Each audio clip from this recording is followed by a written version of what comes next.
Bonjour, ici Pierre Houd en compagnie de Bertrand Houle, Christian Tortora et toute l'équipe dirigée par notre réalisateur Lucien Galland. Il nous fait plaisir de vous souhaiter à nouveau la bienvenue. Deuxième portion de nos reportages en direct par un temps radieux, superbe, un temps chaud, très peu humide ce matin. Ça vient de descendre à 35 d'humidité seulement. Et ce sont des conditions qu'on pourrait presque qualifier d'idéales, Bertrand, et pour les moteurs et pour les pneumatiques.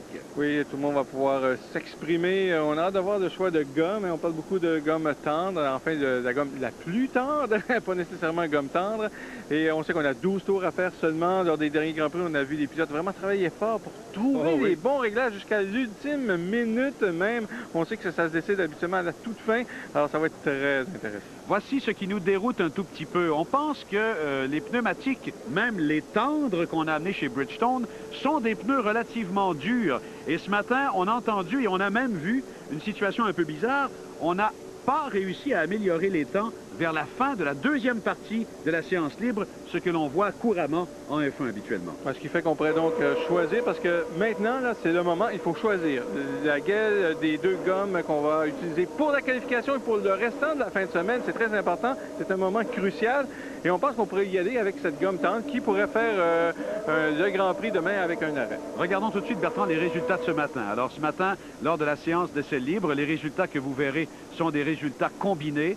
Michael Schumacher est le plus rapide. Il y a 8 pilotes, d'ailleurs, à l'intérieur d'une seconde d'écart, ce qui est quand même bien. Coulthard, Hakkinen, Irvine, Frenzen, Fisichella, Barrichello, Ralph, Schumacher. Ce qui est intéressant, Pierre, c'est qu'on retrouve évidemment McLaren, Ferrari en tête, mais après ça, c'est 5 écuries différentes qui suivent. Les autres, Trulli, allez-y. Zanardi, Damon Hill, Jacques Villeneuve a fait le 15e temps, le 18e pour Ricardo Zonta. Un peu difficile pour Jacques. On a vu à la physionomie de son visage en sortant de sa monoplace, c'était pas très heureux. Bon, alors écoutez, il y a bien sûr tous les ingénieurs, tous les grands cerveaux qui sont à l'œuvre présentement. Nous aussi, on a nos discussions. Vous avez les vôtres à la maison. Et il y a aussi, bien sûr, tous les gens qui sont autour du circuit Gilles Villeneuve, qui ont leur opinion, qui ont également leurs petits paris amicaux à propos de la séance de qualification cet après-midi. Voici ce que nous a préparé à ce sujet notre collègue reporter caméraman Paul Buisson. Bonjour Pierre, bonjour Bertrand. Donc ce matin, je me suis rendu ici tôt ce matin pour rencontrer les gens, pour leur demander leurs prédictions, à savoir qui va avoir la pole position ici au circuit Gilles Villeneuve pour les qualifications de cet après-midi. Je vous fais écouter ça. Programme officiel! Qui va avoir la pole aujourd'hui? Moi, j'ai l'impression que c'est Schumacher parce que c'est le meilleur. Merci. D'après moi, malgré la performance hier de Eddie Irvine, je crois qu'Hakkinen devrait revenir très fort aujourd'hui. Michael Schumacher va être à surveiller aussi. Aujourd'hui, je crois que Coulthard va sûrement tirer son maximum pour... Parce que je le regardais tourner hier, puis c'était un des seuls qui virait sur les vibreurs dans la courbe, dans les peintes. Jacques va sûrement perdre un aileron. Selon moi, la proposition va aller à Hakkinen, sûrement. Il a été malchanceux déjà dans ses années précédentes. Et c'est à lui que va aller la proposition cette année. Si jamais tu veux des sandwichs, Paul, là, on est de site, nous autres, la gang. Reportage très bon.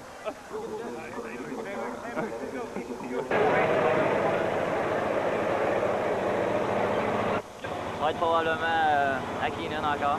Oui, pourquoi? Ben, il va être plus rapide que les autres depuis le début de l'année, sur la pole de départ.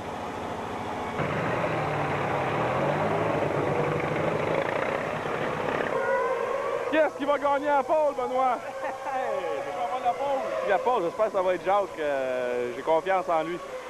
Pourquoi aujourd'hui? Pourquoi aujourd'hui? Moi, je pense que le Grand Prix du Canada, c'est toujours un Grand Prix déterminant pour les écuries. Puis je pense qu'il va être là. C'est un compétiteur, un gros compétiteur, puis il va donner tout ce qu'il y a pour les partisans du Québec. Merci. Moi, je pense que c'est Michael Schumacher. Pourquoi? Je sais pas, son moteur, la performance. Et vous? Moi, je pense que c'est Eddie Irvine. Schumacher. Oui, pourquoi? Aucune idée. Bien, on le sait tous que ça va être Schumacher. On le sait tous. Schumacher. OK, mais là, pourquoi? Parce qu'il conduit la meilleure voiture au monde. C'est un Ferrari, hein, pour les gars. C'est un Ferrari. Oui. Italian Engineering. Schumacher, je l'aime pas, là, mais d'après moi, c'est Schumacher. Mon cœur est avec Schumacher, mais je pense que c'est Häkkinen qui va gagner. Très intéressant. Donc, point de vue statistique, 55% des gens pensent que Schumacher va remporter la pole position et 20% pensent que ça va être Häkkinen, 12% pour Jacques Villeneuve et un 13% d'indécis ou qui ont donné d'autres noms. Donc, c'est très clair. Je pense que la Scuderia Ferrari, les gens pensent que la Scuderia Ferrari, les Italiens, tout ça, la machine de Scuderia va remporter. C'est très intéressant. Donc, ciao.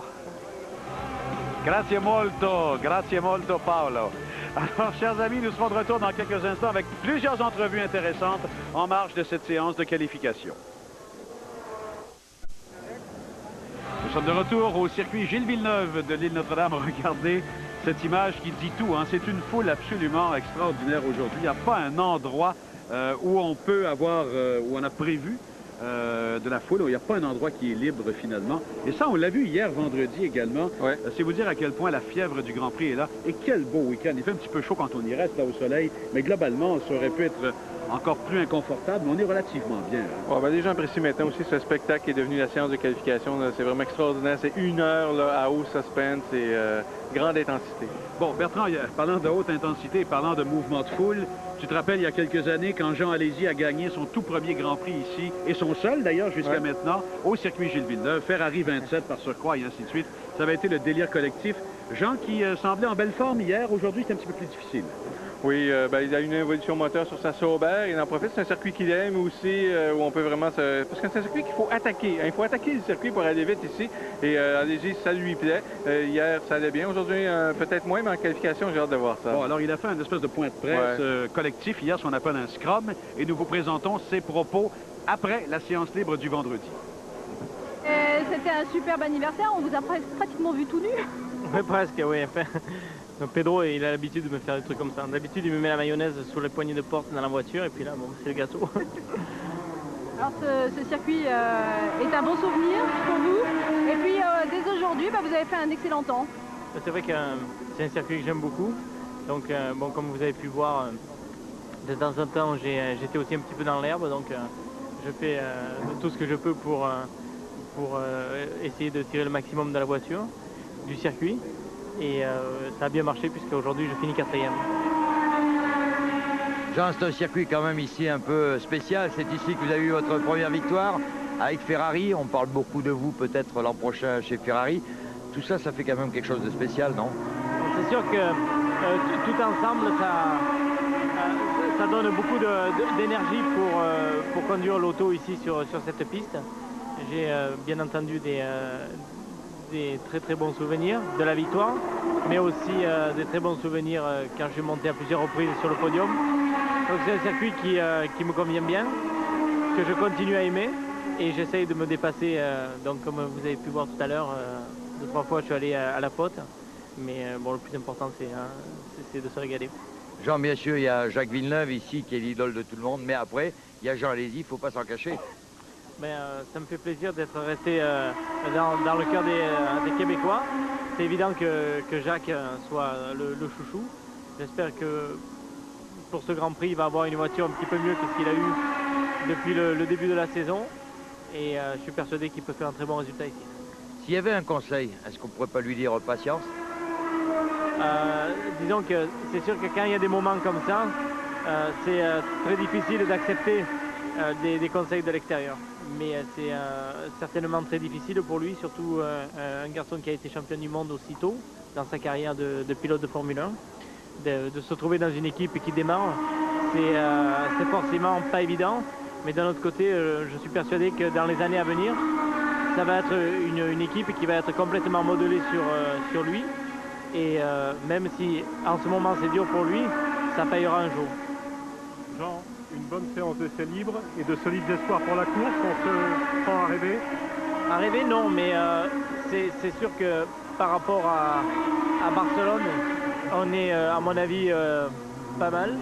On a un petit peu amélioré la voiture et ça marche encore ici, donc c'est sûr que le plus important, c'est de finir la course dans notre situation. Je finis une fois cette année et je prends un point. Donc le plus important, ça va être de fiabiliser cette boîte sans trop perdre de performance et rentrer à la maison avec quelques points dans la musette. Jean Alesi, je ne veux surtout pas gâcher ce 35e anniversaire, vous faites un bon temps, vous êtes en F1 et bien installé en F1, et pourtant, je ne sais pas quelle mouche a piqué un garçon qui s'appelle Eddie Irvine, qui a balancé pratiquement sur tout le monde, pas uniquement sur vous, mais qui n'a pas été tendre. Oui, voilà, donc ça c'est le genre de questions qu'il faut, à mon avis, lui poser. Il doit avoir de sérieux problèmes apparemment. Alors oui, je ne gêne pas lui pour répliquer à Eddie Irvine. Jean Alesi qui fêtait ses 35 ans vendredi. Il était 9e ce matin, c'est pas si mal. Pierre, vous, hier, vous avez eu la chance de rencontrer des pilotes de l'écurie Jordan. Oui, ça s'est fait rapidement. Ceux qui nous regardaient en direct, on a dû bousculer un petit peu Eddie Irvine, mais on voulait vraiment avoir le point de vue des deux pilotes, alors qu'on voit les images là, de l'écurie Jordan. On va vous présenter les réponses de Damon Hill. Non pas que celle de Frenza n'était pas intéressante, on doit faire un choix éditorial, mais vous allez voir que Damon Hill nous a laissé une réponse assez percutante. On écoute tout de suite cette portion d'entrevue qui a été réalisée hier lors du grand bal du Grand Prix Air Canada. The seat is all yours, my friend. We're live on RDS Network. We're sorry about rushing you a little bit. Thank you very much. How can we describe it so far? Murphy's Law, Damon? Murphy's Law? What are you talking about? Motor racing now? Or well, no, about all your bad lucks this year. My God. Yeah, I've had a pretty rough time, but, you know, it's got to change, so I'm looking forward to the weekend. You have a lot of sympathy here from the fans in Montreal, of course. You were a teammate of Jacques. Yeah. You won the championship beside Jacques. Do you still feel a special relationship with the fans here in Montreal? I get a great reception, and I must say it's one of the nicest places to come and race, and I'm not just saying that because I'm here, it really is. You know, the fans are very keen and very excited to have Formula One, and I hope we keep coming back every year. Let's talk a bit about today's free trial. In what direction did you try to work the car today? What is your appreciation? What is your forecast about qualifying tomorrow?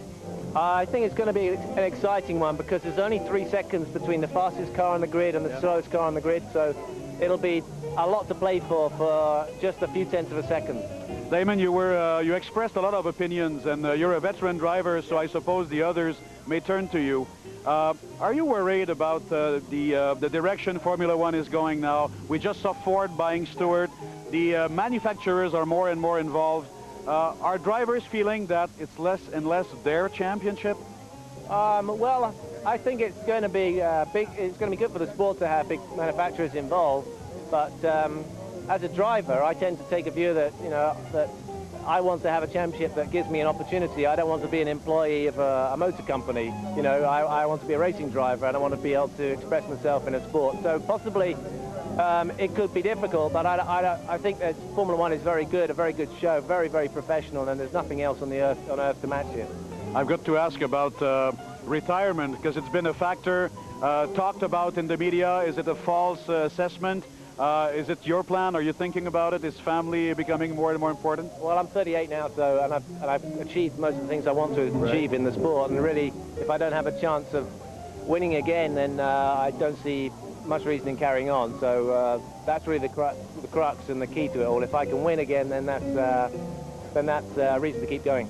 Well, Damon Hill, thank you very much. All the best. Murphy's Law stops in Montreal. How about that? I hope so. Thank you. Thank you very much, Damon. Ben, en tout cas, ça a été une entrevue extrêmement intéressante en ce qui me concerne. J'ai eu la chance de rencontrer 2 grands pilotes, en fin de semaine, 3 je devrais dire, parce que Frenzen en est un, mais 2 grands champions du monde, Hakkinen et Damon Hill. On dit souvent qu'ils ont besoin de tout ce qu'il faut autour d'eux. Ça prend aussi un comportement, une attitude pour un champion du monde. Il a parlé évidemment de... Moi, je faisais référence à la loi de Murphy, là, qui dit que quand tout doit aller mal, tout va aller mal. C'est un peu ça, finalement. Il dit, c'est vrai, c'est un peu ça, ma saison. Il y a eu beaucoup de malchance. On lui a demandé dans quelle direction il avait travaillé la voiture hier. Il a dit, bon, écoutez, c'était relativement encourageant.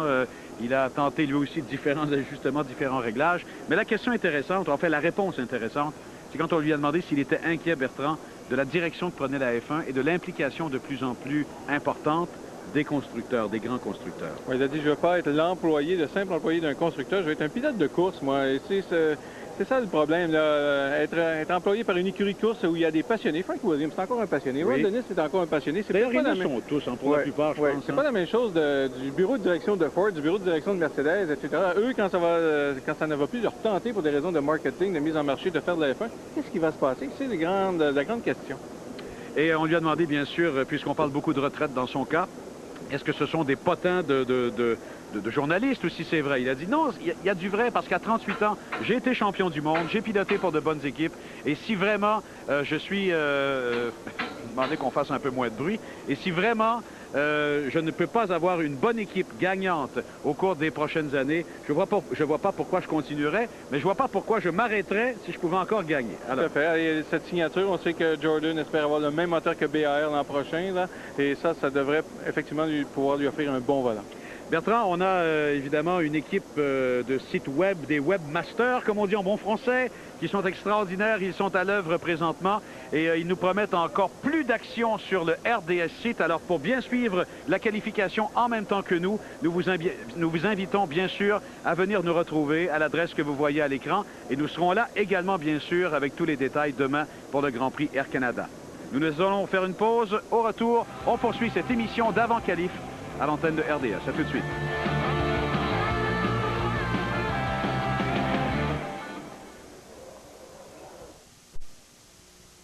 Le résumé du Grand Prix 1998 est une présentation des dépanneurs Bonissoir, toujours près de vous.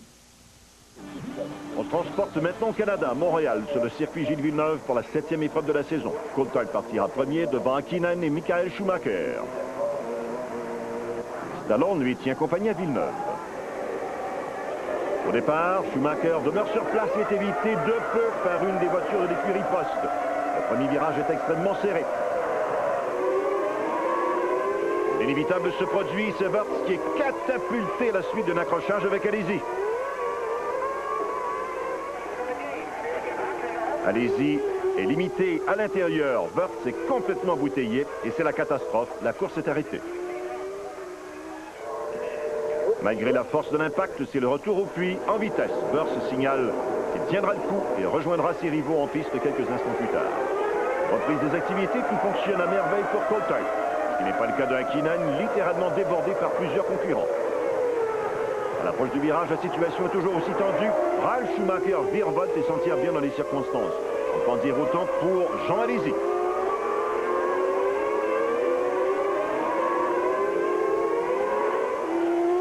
Le temps de permettre à tout le monde de reprendre ses esprits. Les voitures sont de nouveau en piste. Coulthard est le meneur devant Schumacher et Fisichella. Villeneuve est actuellement 4e. Frentzen vient ensuite devant Barrichello. Problème en piste à bord d'une Arrows. Schumacher revient très rapidement sur le Coulthard alors que les débris parsèment la piste. La Ferrari de Schumacher fonctionne à plein régime. Il s'empare de la première place devant Coulthard. Sauber vient s'écraser violemment contre le muret. Il devrait à nouveau retirer des débris de la piste. Schumacher profite de la situation pour rentrer au puits. Il en ressort à grande vitesse. Frentzen est sur son passage. Aucune chance pour le pilote de la Williams qui se retrouve dans le décor. Patrick Head fulmine. On reprend de plus belle et cette fois, Jacques Villeneuve effectue une poussée. Il colle Fisichella. Le champion du monde en titre est à l'extérieur. Sévère freinage à l'approche de la courbe. Villeneuve traverse le bac à gravier, revient en piste, puis sort à nouveau. Pour Villeneuve, jamais de demi-mesure. Schumacher écope d'une pénalité à la suite de son incident impliquant Hans-Harald Frentzen. C'est Fisichella qui désormais est en tête. Retour en piste de Schumacher aux côtés de son vieux rival Damon Hill qui défend sa 2e place. Schumacher est intraitable et il reprend le terrain perdu. Fisichella effectue son seul arrêt au puits. Un arrêt capital. Schumacher démontre encore une fois sa dextérité et améliore le meilleur chrono de la journée. Il accomplit l'exploit avant de rentrer au puits une dernière fois. À sa sortie de devance, Fisichella et le pilote Ferrari est aux commandes.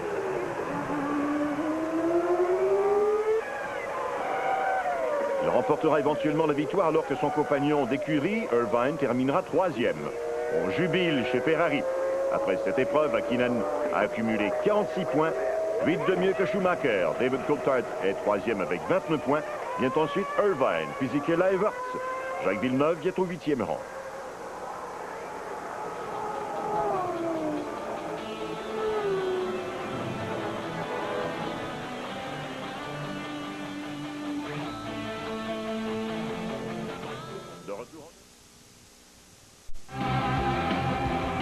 Nous sommes de retour en direct au circuit Gilles Villeneuve de l'île Notre-Dame dans 2 minutes et 40 secondes, très exactement, sera lancée la séance de qualification. Mon cher Bertrand, si l'on en juge par l'image actuelle, est-ce qu'on va prendre la piste rapidement? Enfin, c'est la grande question. Il y a deux stratégies qu'on peut anticiper. Vous allez nous dire qu'on est un petit peu politicien sur des bords parce qu'on ne veut pas se mouiller, mais très sérieusement, la température de piste vient de descendre au cours de la dernière heure d'environ 5 degrés. Elle est à 35 maintenant, ce qui est bien, remarquez, mais elle a frôlé les 40 degrés ce matin. Il fait 29 présentement à l'extérieur. L'une des raisons, c'est que le taux d'humidité descend encore. Oui, c'est intéressant de voir que Jacques est en train de mettre son casque. Alors, possiblement que lui sera prêt à entrer en piste assez rapidement. Nous, on est devant McLaren et Ferrari. C'est assez tranquille pour l'instant. Bon, alors on va tout de suite rejoindre Christian Tortora. Humidité de 34% seulement. Donc, en principe, c'est une situation qui va plaire, évidemment, au moteur. Côté pneumatique, on vient de perdre encore 1 degré, Christian. Oui, alors je vais discuter avec Joe Clair. Je lui ai dit, qu'est-ce que tu fais cet après-midi? Comment ça va se dérouler? Il m'a dit, de toute façon, il faut partir dès le feu vert. Il faut être prêt parce qu'il faut faire une tentative d'entrée. Et après, on attendra vers la fin parce qu'on ne sait pas ce qui va se passer. Ah, c'est donc ce qu'il veut faire. Il veut avoir une piste entièrement libre. Hein? Oui, mais je pense que la majorité des équipes vont jouer la même chose pour ne pas se faire piéger à cause des différences de température qui varient avec une rapidité constante. Comme il m'a expliqué en plus, ce matin, on ne s'était pas trompé. Il m'a dit les problèmes de Jacques ce matin, effectivement, c'était les problèmes des amortisseurs arrière qui ne marchaient pas. Il y en a eu un qui avait une fuite, c'est ce que nous avions dit. Et ensuite, eh bien, l'autre s'est mis lui aussi de la partie. Donc tout a été changé, tout a été refait. Et il m'a dit ça devrait aller. Autre point, il faut dire la vérité. Jacques n'était pas très heureux tout à l'heure quand on lui a parlé parce que finalement, ça ne lui plaisait pas, parce qu'il n'était pas content de sa voiture. Mais rassurez-vous, il vient de passer il y a 30 secondes devant moi. Je lui dis, je m'excuse Jacques pour tout à l'heure. Il m'a dit, c'est pas grave, on se voit tout à l'heure. Donc, il faut comprendre aussi que des fois, nous, on essaie de faire notre boulot. Mais c'est vrai que quand tout va pas trop bien, je me mets à la place aussi des pilotes. Christian, on a déjà eu beaucoup plus que ce qu'on pensait pouvoir obtenir de votre part et de la part des gens de BAR. Et je pense qu'on n'a aucun reproche à leur faire et à nous faire en tous ensemble. C'est un beau week-end jusqu'ici. Oui, parce qu'il faut comprendre quand même que les garages, ce n'est pas quand même un grand palace, c'est très exigu.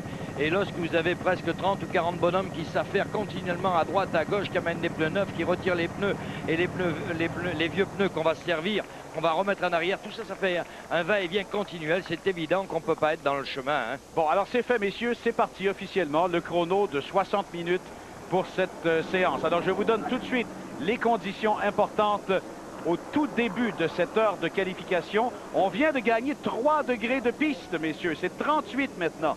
Et c'était 35 il y a quelques instants à peine. Alors vous voyez que dans les circonstances, on comprend parfois les équipes d'être patientes et d'attendre le moment opportun pour prendre d'assaut le circuit. Rappelons que par règlement, on ne peut faire plus de 12 tours et cela inclut le tour de sortie des puits et le tour de retour à la ligne des puits.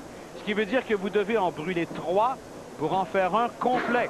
Alors ça permet donc 4 sorties en général, à moins qu'on nous fasse une surprise qui en serait vraiment une de taille, de faire 2 tours rapides au lieu d'un.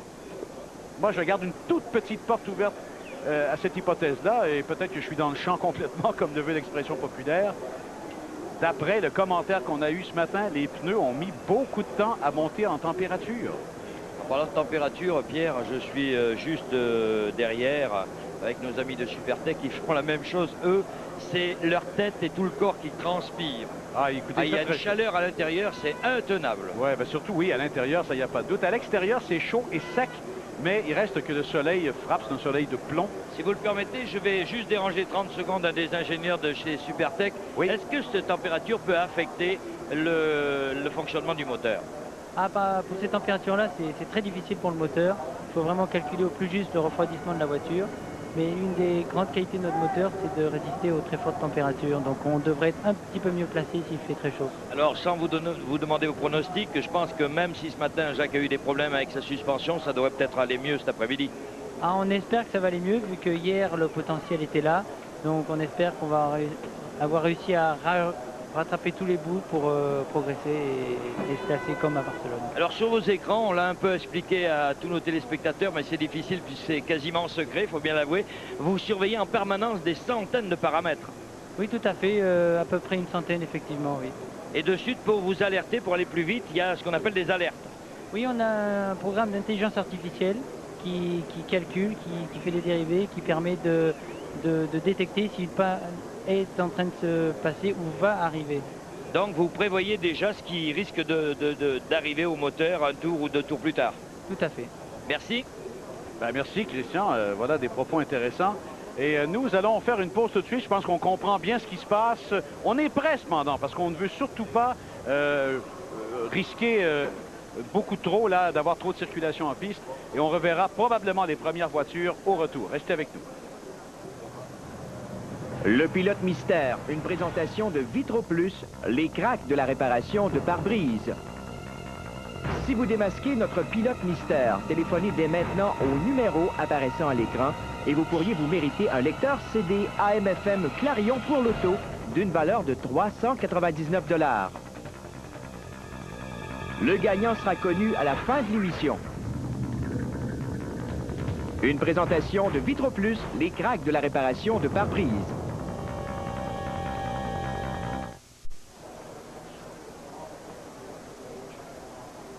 Nous sommes de retour au circuit Gilles Villeneuve. Aucun temps enregistré jusqu'à maintenant à notre tableau Renault Dépôt Bertrand. Oui, première indication intéressante. Semble-t-il que tout le monde est en gomme tendre. Bon. Tout le monde, alors on ne se posera pas de questions, ça va être plus simple. Alors, nous allons suivre tendrement cette séance. Vous apercevez notre cabine, celle avec le toit bleu, complètement à la gauche de votre écran. Et je peux vous dire une chose, c'est qu'il ne faudra pas nécessairement attendre encore plus longtemps pour aller faire une petite balade sur le circuit Gilles Villeneuve. Parce que les conditions, enfin les statistiques de météo les plus récentes varient rapidement et ça varie probablement dans la bonne direction. Évidemment, on a entendu le point de vue des motoristes. Ça, bien sûr, quand il fait très chaud, c'est inquiétant. Heureusement, il n'y a pas trop d'humidité parce que quand c'est humide en plus, la densité de l'air varie. De toute façon, la chaleur rend l'air moins dense, mais l'humidité est un autre facteur. Bref, 34 %, c'est acceptable. Chaleur, bien sûr, qui monte toujours. Hein, c'est 29 degrés Celsius maintenant. Alors, Michael Schumacher a un moteur de qualification, on le sait. Ça a été déclaré par l'écurie Ferrari, Irvine aussi. Et Schumacher me disait jeudi, je serai sur la première ligne. Alors, est-ce qu'il sera en première position ou en deuxième position sur la première ligne? Voilà pourquoi c'est important un Grand Prix de Formule 1 pour une ville. Une des raisons. Vous avez vu, quand on diffuse les images dans le monde entier, celles que vous voyez présentement, ce sont les images qui vont partout dans le monde. Et on ne se gêne pas pour montrer allègrement les attraits touristiques d'une ville. Vous avez vu la tour du stade olympique. On a vu également, comment s'appelait ce manège, la spirale de la ronde. On a vu, bien sûr, le casino, enfin l'île Notre-Dame, et les gens disent « Et que ça a donc l'air bien, il faudrait y aller un jour ». C'est pour ça qu'on a autant besoin d'événements comme ceux-là en tant que carte postale, en tant que fenêtre sur le monde. Moi, je prends toujours Cleveland comme exemple, Bertrand. Cleveland a toujours été une ville aux États-Unis qui a eu toutes sortes d'ennuis avec son image, non seulement aux États-Unis, mais à travers le monde. Il aura suffi d'un événement de sport automobile sur les pistes de l'aéroport Burke Lakefront pour qu'on puisse voir qu'il y a des choses attrayantes à Cleveland. Voici les dernières données. Température de la piste, 42 degrés. 29 degrés à l'extérieur, 34 % d'humidité. Ce sont donc les dernières conditions qui fluctuent. La piste vient de gagner 6 degrés en l'espace de quelques minutes seulement. Alors, Christian, est-ce que vous pouvez nous dire si Jacques est toujours dans sa voiture? Oui, on attend patiemment, là. Est-ce que c'est une question de préparation mentale pour lui? Parce qu'à l'écran, nous, on voit divers pilotes qui discutent, qui placotent, qui ne sont pas assis dans la voiture. On dirait que Jacques s'est assis là pour attendre et question de concentration, peut-être. Oui, je pense que, de toute façon, pas perdre de temps. Hein. C'est-à-dire qu'on a bien calculé, on va regarder un petit peu. Il y a une petite stratégie là aussi. Et quand il sera prêt, ben, ma foi, il ne faudra pas lésiner. Donc, lui sera déjà là. Alors, on aperçoit Jean Lézy, bien sûr, et la foule qui fait la vague. Alors ça, c'est peut-être pour inciter le spectacle à se mettre en branle, mais de toute façon, on sait comment ça va se passer. Pour l'instant, c'est bien calme, et la dernière demi-heure va nous donner la chair de poule, j'en suis sûr. Et la moitié des pilotes se plaindront qu'il y a trop de circulation. Exact, oui, vous avez raison, Bertrand. bon? Tout à fait. Christian, on va s'arrêter tout de suite, si vous le permettez. Oui, oui. Profitons-en. Et dès le retour, on reprendra la conversation et espérons qu'on verra la première voiture. Je vous parie une Minardi. À tout de suite.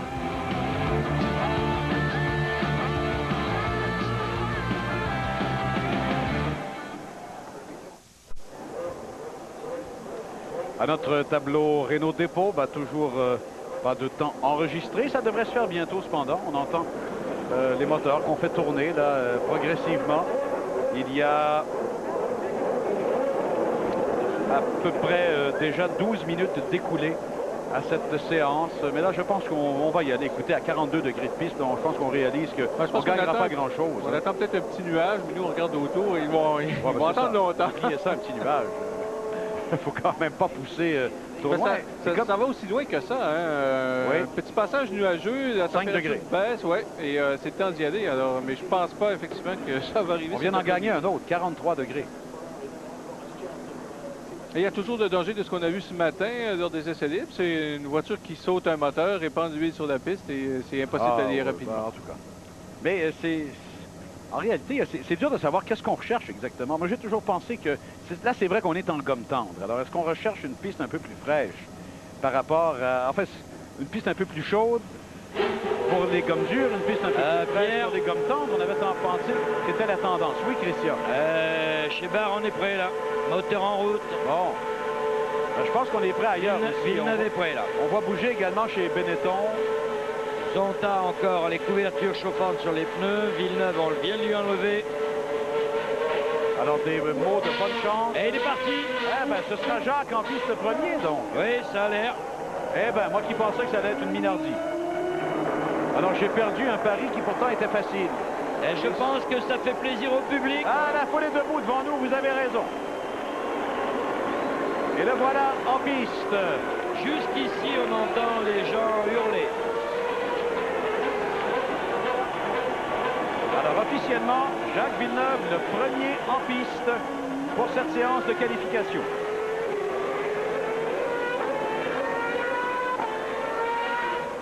Le premier a risqué de se mouiller, c'est le cas de le dire. Eh oui, mais le pari est peut-être bon. On a vu ça souvent récemment, Bertrand et Christian, des pilotes qui tentent à la toute fin. Il y a trop de circulation. En Espagne, il y a Lisi qui l'avait fait. Son temps avait tenu jusqu'à la fin. C'était à ce temps-là qu'il était resté 5e sur la grille, si je ne m'abuse, avec un temps fait très tôt, effectivement, 5e. Et à part de ça, n'oubliez pas, messieurs, que le circuit Gilles Villeneuve n'est pas très long. Donc, on rattrape rapidement les retardataires. Exact. Pour l'instant, tout se passe bien. Alors, l'an dernier, Bertrand, si on rappelait le temps enregistré pour la pole position. Alors, Landrier, 1:18,213 par Coulthard. 1:18,213. Et ce matin, on a roulé dans les 1:19. 1:19,280. Alors, je pense que ça devrait peut-être se faire en 1:18,7 ou 8. Moi, je vais dire 0.5. 1:18 et 2. Vous êtes optimiste, là. Oui, je le suis. C'est ma nature, que voulez-vous? Et c'est bien parti, Pierre. Ouais, il négocie le dernier virage. Voilà, c'est attention. parti. Là, il est lancé comme une flèche. On y va. Top chrono. C'est parti. 43 degrés de piste pour l'instant. Et là, c'est un... Il a la tribune à lui seul. Hein? Oui. Et regardez, hein, il se sert de toutes les bordures. Hein. Alors, le temps de référence pour Jacques Villeneuve. Quel est-il ce matin, Christian? Attendez, je ne l'ai pas fait 1:20,924. Je suis désolé, Christian, j'ai fait un lapsus. Je voulais dire Bertrand. Je voulais pas vous mettre en voie. Ça y va, là. Et il se sert de toutes les bordures. Hein. Oui. Il va falloir le faire. Attention au freinage. C'était névralgique à cet endroit ce matin. Ça passe bien. Oh, ça sur passe. les vibreurs. Wow. Ça passe. Attention à l'épingle. Là aussi ce matin, plusieurs incidents. Hier également. Il faut bien doser le freinage. Il faut bien passer et repartir également de la bonne façon. Ça va bien là aussi. La relance semble bonne. Oui. Il a utilisé toute la piste.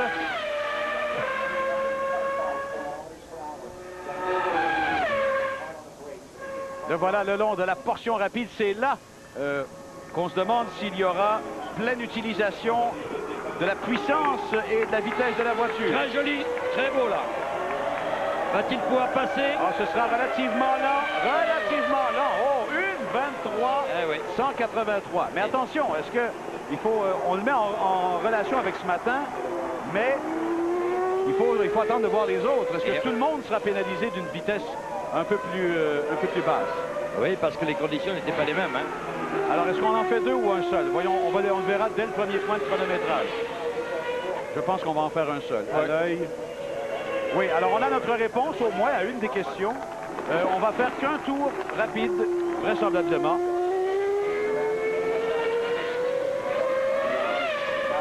On peut expliquer donc à nos spectateurs, ceux qui nous écoutent peut-être moins souvent, qu'on a un maximum de 12 tours, qu'on peut faire de 3 à 4 présences en piste en changeant de train et de pneus. Alors, c'était donc la première tentative de Jacques. Il y en aura d'autres. Alors, Jacques va ramener sa voiture BAR sagement à la maison. On va donc, comme on dit, décanter tout ça. On a offert là au reste du plateau généreusement une première référence. On a offert un petit peu de gomme aussi sur la ligne de course idéale. Et nous, on va en profiter pour faire une pause. Nous serons de retour dans quelques instants à cette séance de qualification du Grand Prix Air Canada à l'antenne de RDS et en direct. Le pilote mystère, une présentation de Vitro Plus, les cracks de la réparation de pare-brise. Si vous démasquez notre pilote mystère, téléphonez dès maintenant au numéro apparaissant à l'écran et vous pourriez vous mériter un lecteur CD AM/FM Clarion pour l'auto d'une valeur de 399 $. Le gagnant sera connu à la fin de l'émission. Une présentation de Vitro Plus, les cracks de la réparation de pare-brise. Voici le tableau Renault Dépôt. Il n'y a qu'un temps enregistré jusqu'à maintenant, c'est celui de Jacques Villeneuve, 1,23, 183. Olivier Panis a pris la piste, Bertrand. Voici ce qui s'est passé il y a quelques secondes à peine. Oui, alors, mauvaise répartition de freinage. C'est les roues arrière qui bloquent. Ça serait très rare au virage numéro 1. Alors, l'arrière décroche, il part en tête à queue, traverse le gazon. Heureusement, a pu repartir. C'est à son premier tour entier. Regardez, c'est vraiment l'arrière qui bloque. On avait un petit peu de fumée blanche, s'échapper des pneus arrière. Tête à queue immédiat. Alors, ça, c'est normalement des ennuis de répartition de frein. Il y a trop de freinage sur l'arrière par rapport à l'avant. Et week-end difficile encore pour Panis. Ennui hier, ennui ce matin. Oui, c'est ce que j'allais dire, Bertrand. C'est absolument catastrophique jusqu'à maintenant. Et ça tombe mal parce que son siège est peut-être en jeu pour la saison prochaine. On parle déjà d'un remplaçant éventuel pour lui. Ouais. Chez Prost. Alors celui-là, c'est Toranosuke Takagi. Il y a Marc René qui vient de s'amener en piste également.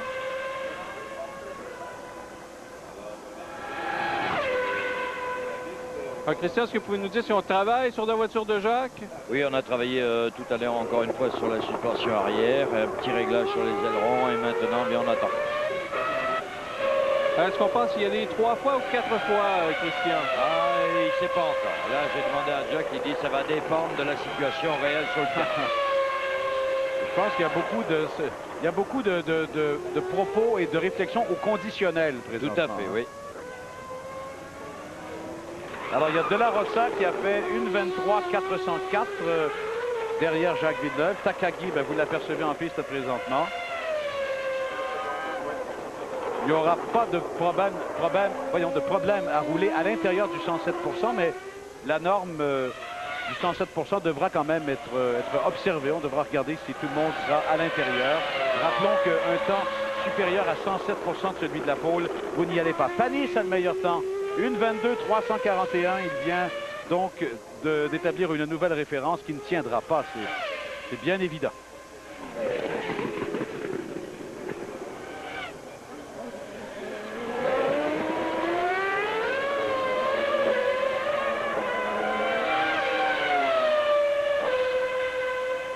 Alors Takagi va compléter son tour rapide. 37 minutes 19 à faire à la séance. Takagi, c'est celui qui a pris la place de Salo chez Arrows. Hein. C'est Salo qui était le pilote Arrows.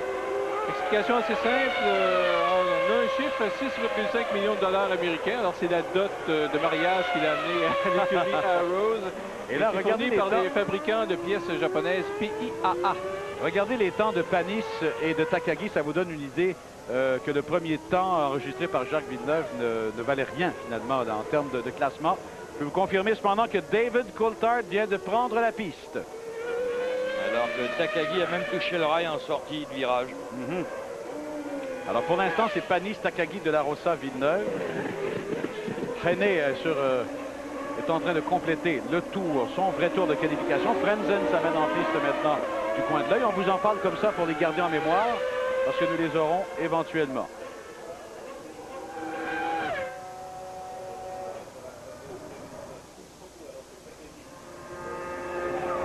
Alors vous voyez en vitesse de pointe à quel point on souffre avec le moteur Ford. Alors c'est le Ford évidemment, pas le vrai Ford F1 là, on voit chez Stewart.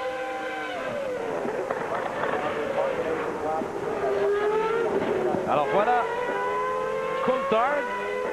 On aura donc la possibilité de le suivre complètement dès qu'il passera la ligne de départ arrivée.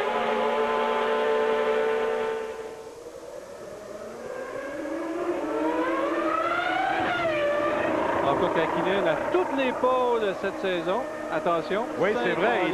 Il est à la chasse au record de Nigel Mansell avec 8. Ouais.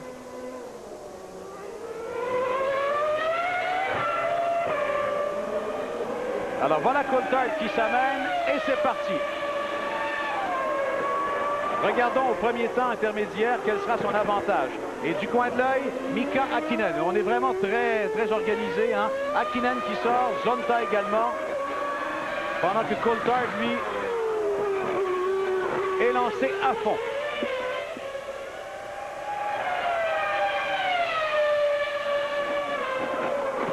Alors c'est plus de 7 dixièmes de seconde par rapport à Panis. Pour l'instant.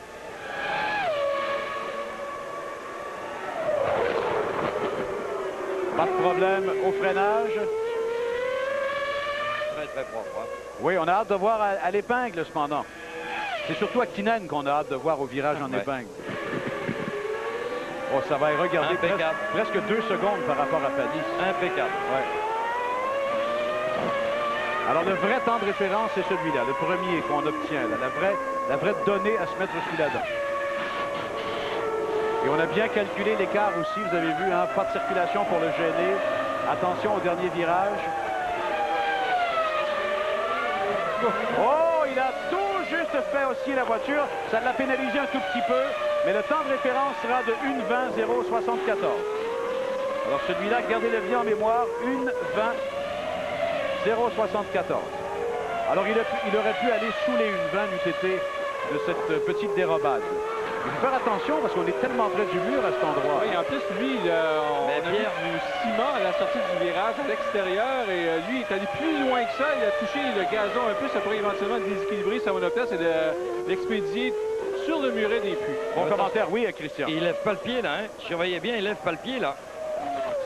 Ouais, en qualification... Ben, attendons voir au deuxième temps intermédiaire. Oui, peut-être que lui en tente 2 tours rapides. Exact, c'est ce que j'étais en train de regarder. Ben, on a soulevé... Non, ça c'est Hakkinen qu'on suit. C'est parce qu'on a tout simplement... on nous a donné une erreur ici au point sur notre moniteur télé. Et Eddie Irvine qui fait son entrée. Oui, Frenzen est allé en piste. Il a fait 1:21.267. C'est donc Coulthard, Frenzen, Panis, Takagi, De La Rosa, Villeneuve, Freinet pour l'instant. Attention Hakkinen au virage crucial numéro 10. Ah oui, là on va l'observer. 2 fois des ennuis pour lui en fin de semaine. Oh, il a un léger avantage sur Coulthard. Et ça passe. Ça glissait un peu. Coulthard est beaucoup plus agressif que Hakkinen dans le dernier S, celui qui mène à la ligne droite. Puis le virage dans lequel on arrive.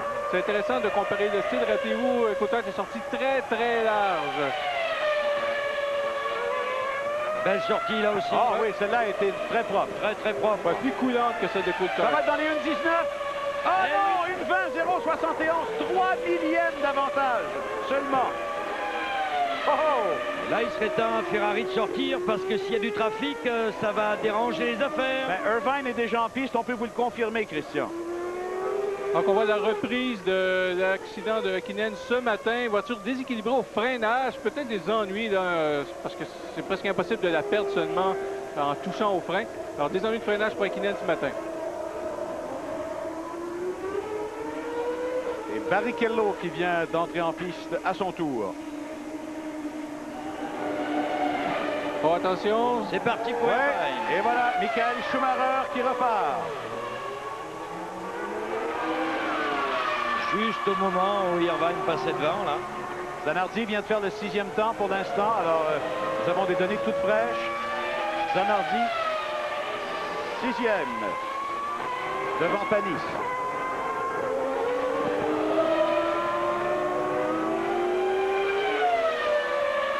Ah, plus rapide, Irvine. Voilà Ouais. Regardez le beau geste sportif de Schumacher qui s'est vraiment tassé de laisser passer une autre voiture. On tombe sur Irvine là, au virage du pont de la Concorde. Oui, absolument. Pleine vitesse. Oui. Alors, voyons voir le temps intermédiaire d'Irvine. Ce sera le 2e. Cette mesure tout juste avant le virage en épingle. C'est, oui, 99 millièmes d'amélioration par rapport à Hakkinen. C'est vraiment une lutte à finir entre les deux écuries, je pense. C'est ça qui s'annonce. Tout est calme du côté de BAR pour l'instant, Christian? Oui, tout est calme, on attend.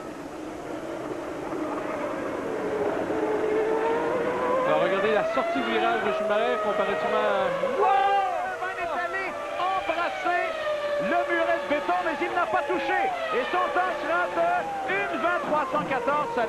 Ça l'a pénalisé d'environ 3 ou 4 dixièmes peut-être. Hein? Bon, il a peut-être dû lever le pied un tout petit peu parce qu'il allait se payer le mur. Là. Il allait s'appuyer sur le mur.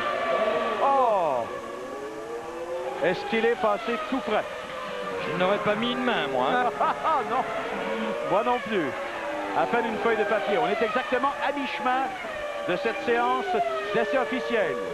Ce qui est fantastique, c'est de voir qu'elle maîtrise, que ce soit Coulthard, Hakkinen et pour l'instant Irvine, c'est de regarder les lignes qui sont absolument parfaites. Oui, et là, Schumacher est lancé. Regardez, il a vraiment fait une sortie. Il a été brillant pour garder la voiture là. Hein?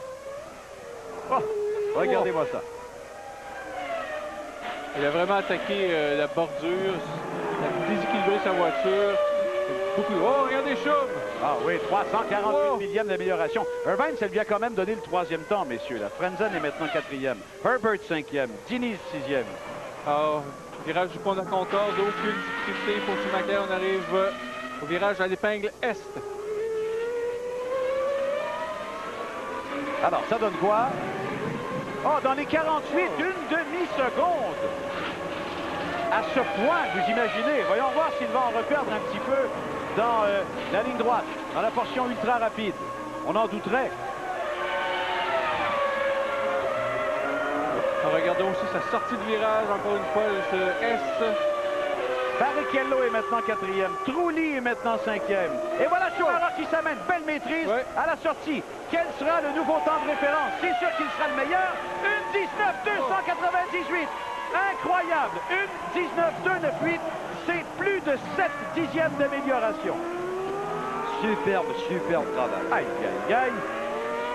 Est-ce qu'il est sorti du dernier virage, messieurs? Oh, c'était vraiment superbe à voir. Monsieur, il va avoir encore mieux parce que c'est à peine moins rapide que ce qu'il a fait ce matin. Alors, il y a de la réserve encore. On le croit bien qu'il y a de la réserve. Eh ben, c'est le nouveau temps de référence qu'on attendait. Nous l'avons, c'est le temps de s'arrêter. On sera de retour dans quelques instants à cette séance de qualification du Grand Prix Air Canada. Oh, nous sommes de retour tout juste à temps. Contact sévère, Ralf Schumacher à la sortie du virage. Exactement ce qu'avait fait Villeneuve il y a 2 ans, même endroit, même genre de dérapage. Et ça, Bertrand, est-ce que ça va entraîner un rouge? Parce probablement. Que ben oui, c'est l'endroit où les voitures doivent absolument sortir. On peut prendre une grue et soulever la voiture. Alors, ouais, mais... faudra voir. Alors, regardez, on a toujours le drapeau vert, qui signifie qu'à partir de cet endroit, on n'est plus obligé de ralentir. Alors, est-ce qu'on va prendre une grue pour soulever? On attend, comme vous, la décision des commissaires. Alors, vous voyez comment on va à la limite en qualification. On avait déjà vu, Bertrand, David Coulthard avoir des ennuis. On a vu Irvine avoir des ennuis. Patrick. Alors, regardez, c'est les S avant les puits. Alors, première partie du virage. L'arrière décroche déjà. Alors, absolument impossible de rattraper la voiture. Glisse. Si vous vous souvenez de l'accident de Villeneuve il y a 2 ans, c'est exactement la même chose, au même endroit. C'est ça. Pour l'instant, on n'arrête pas la séance. Alors, probablement y aller avec une grue. De toute façon, tout le monde avait fait une première présence en piste. Alors, il y a une petite période d'accalmie, alors on va en profiter pour dégager. Et ça, ben, bravo hein, aux organisateurs à Montréal. Jacques Villeneuve, lui, était en piste. On l'avait vu sortir, oui. Les organisateurs sont toujours extrêmement rapides là, pour intervenir, mais... Ça, c'est mauvais timing pour Villeneuve. Là. Moi, je comprends pas. Qu'est-ce que ça... Et c'est pas parce que Villeneuve est là. Mais qu'est-ce que ça coûterait que de donner un rouge pour quelques minutes, bien dégager la piste et repartir? Enfin, bon. Alors, on vous confirme qu'on est en train de dégager la voiture. Oui, donc... sauf que le volant est tombé. Là, il faut le récupérer. Ouais. Et voilà Ralph qui Bon, ben Villeneuve pourrait peut-être quand même faire son tour lancé. Parce que là, c'est son premier tour en piste. On a dégagé, ça va être correct pour lui. Mais de jour, il va au puits. On a choisi de le ramener au puits. Mais ça, c'est peut-être pas bon, Pierre. On vient de dégager. Ben oui, mais Bertrand, je pense que là... ça, la ligne d'arrivée, il aurait pu y aller à pleine vitesse et faire son mais tour. on était peut-être entre 2 chaises. On se demandait ce qu'on fait. Ah oui, mais... tout à fait. On allait surtout bousiller un train de pneus pour rien. Enfin, on ne saura jamais. On ne saura jamais. C'est une interrogation légitime, mais... qu'est-ce que vous voulez? Quand on a une demi-seconde pour décider, pour réagir. Si vous voyez Ralph courir, rappelons qu'on a le droit d'utiliser la voiture de réserve en séance de qualification. On n'a pas le droit de le faire en essai libre. C'est pourquoi Hakkinen a vu sa séance d'hier matin presque annulée au complet quand il a fait son tête à queue. Frenzen... on comprend peut-être pourquoi Villeneuve est entré au puits. Voilà la raison. Je ne sais pas si vous avez vu ça, Christian, il a fait... virage numéro 4. Oui. Non, de là, on n'a pas vu parce qu'on était malheureusement sur d'autres écrans. C'est à la sortie du virage Jabouille. Alors, la réponse, on l'a. Ouais. Alors, écoutez, on va tout de suite faire notre dernière pause publicitaire et nous serons de retour dans quelques instants pour assister ensemble, sans interruption, à l'excitante séance de qualification. À tout de suite. Voici le tableau Renault Dépôt, les positions jusqu'à maintenant. Schumacher, Hakkinen, Jacques Villeneuve est 19e. Il reste 20 minutes, 27 secondes. Schumacher, Hakkinen, Coulthard, Irvine, Fisichella, Frenzen, Barrichello, Alesi, Trulli, Vaux. Voilà les 10 premiers jusqu'à maintenant. Et Christian, est-ce qu'on a examiné la voiture de Villeneuve? Est-ce qu'on a changé de pneus? Ben, tout le monde est en train de travailler dessus. Là, les pneus sont enlevés. On amène une autre collection de 9. Ouais. Mais bon, c'est assez tendu, merci. Hein. L'ambiance est à couper au couteau. Là. Bon, Hakkinen, 19 millièmes seulement de retard. Il s'amène dans la portion rapide. Surveillons Mika Hakkinen. Il y a potentiel. Une 19,298, c'est le temps à battre. En vitesse de pointe, 317,8. Est-ce qu'on a fait des ajustements d'aileron, Bertrand? Il passe tout droit dans le dernier virage, sur le gazon, sans danger.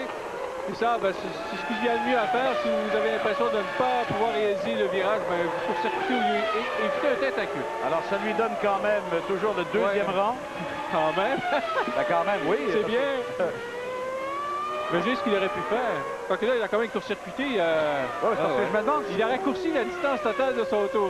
C'est ça, je me demande s'il ne gagne pas un avantage. Enfin, pas jusque-là, mais presque. Rien. Et on ne peut même plus aller maintenant derrière le rideau.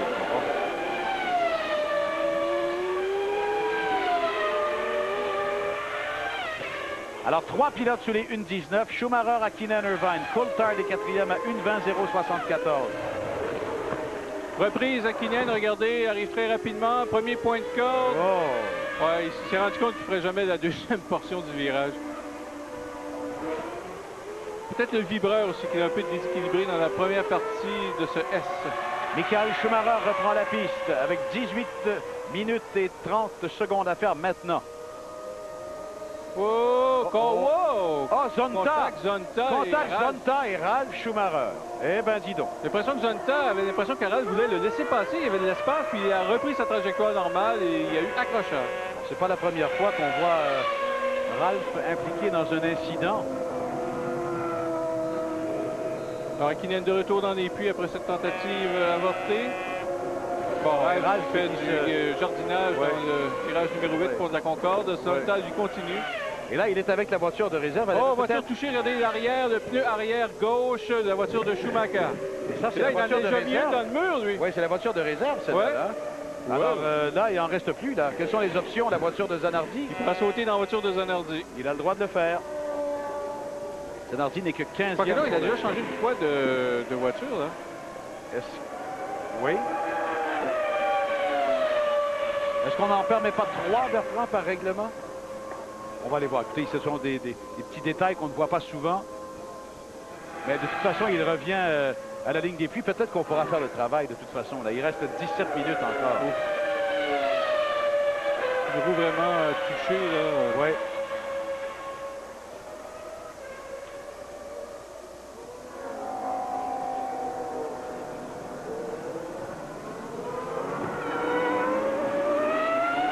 Voilà, et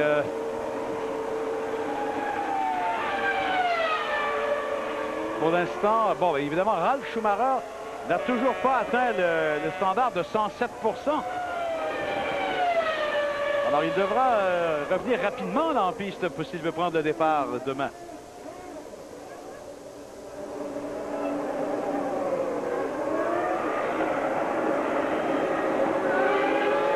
Le règlement sur les voitures de réserve dit qu'un pilote ne peut pas utiliser plus de 3 voitures pendant la séance d'essai qualificatif. Voilà.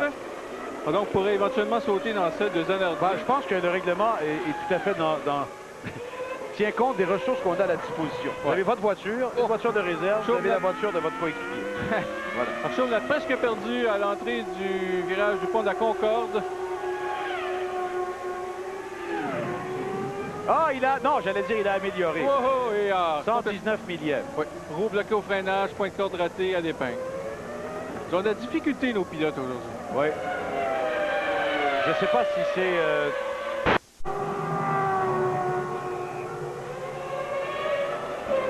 Alors, c'est toujours son temps qui tient. 15 minutes 30 secondes à faire à la séance. Voilà Jacques Villeneuve. Il va bientôt amorcer son tour principal. Alors, Villeneuve doit améliorer. Il est 20e pour l'instant.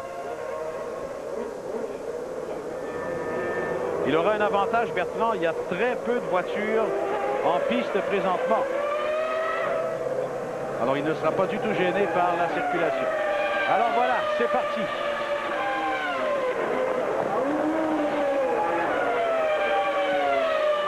Et que les voitures glissent, c'est pas croyable. C'est probablement l'un des grands prix où on le voit le plus jusqu'à maintenant cette saison.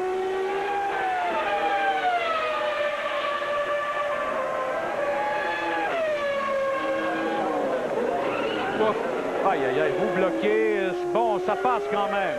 Oui, le problème, c'est qu'il y a une grande ligne droite qui suit CS, alors ça a sûrement gâché un peu sa vitesse de sortie de virage. Ouais. Bon, attention, là, sous le pont de la Concorde, autre endroit névralgique. Ça valse un peu, mais ça passe. Bon, ça va bien. Deuxième temps intermédiaire. Oh, un écart de 1 seconde et un sortie de virage, ça lui a coûté cher parce qu'il y a une belle grande ligne droite qui suit. Si vous sortez mal d'un virage suivi d'une grande ligne droite, ça vous pénalise tout le long de la ligne droite. Ce qu'on a hâte de voir, c'est où cela va le placer, quand même. Alors, il est 20e pour l'instant. Regardez sa vitesse. Bah, il a levé le pied, je pense. Non. Wow! Oh, 303. Wow! On se plaignait de 312 ce matin. Je comprends pas. Il est à 303. On comprend pas. Ça va donner un temps de 1:21.302. Il va monter 12e, mais là, est-ce que ça va dans le sens de ce que l'ingénieur de Supertech nous disait, Bertrand? Ça lui disait que son moteur irait mieux que les autres en situation de... Oh, drapeau jaune ajouté, Villeneuve lève le pied, c'est Damon Hill qui est immobilisé au virage Jabouille. Hill qui est 14e pour l'instant. Christian, cette vitesse de 303 en ligne droite, comment... Ben, j'attends quelques secondes parce que la question, j'aimerais bien la poser à l'ingénieur motoriste. Mais là, il est devant les écrans. Il y avait une alerte à un moment donné. Alors, ça doit être ça, l'alerte. J'en sais rien, mais c'est pas le temps que je le dérange, mais c'est la question que je vais lui poser, c'est évident. Ah oui, on se peignait de 312 ce matin, imaginez 320. Il a fait 320 hier, ça nettement, les écrans étaient bien nets, bien clairs. Alors, Schumacher, Hakkinen, Irvine, Coulthard, Fisichella, Frenzen, Barrichello, Herbert, Trulli, allez-y, ça ne change pas. Il reste 12 minutes 40 à la séance. Et la plupart des pilotes sont bien sagement à la maison. Oui, on travaille sur l'arrière de la voiture de Ralph. On tente de réparer les dégâts. Parce que pour l'instant, Ralph ne prend pas le départ demain.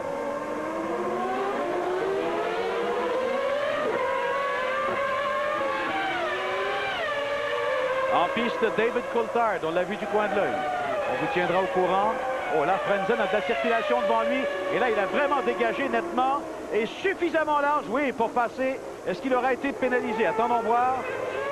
Coulthard, ça mène. Oh, beau contrôle. Encore l'arrière qui a failli se dérober. Frenzen va faire une 20, 158, cinquième temps.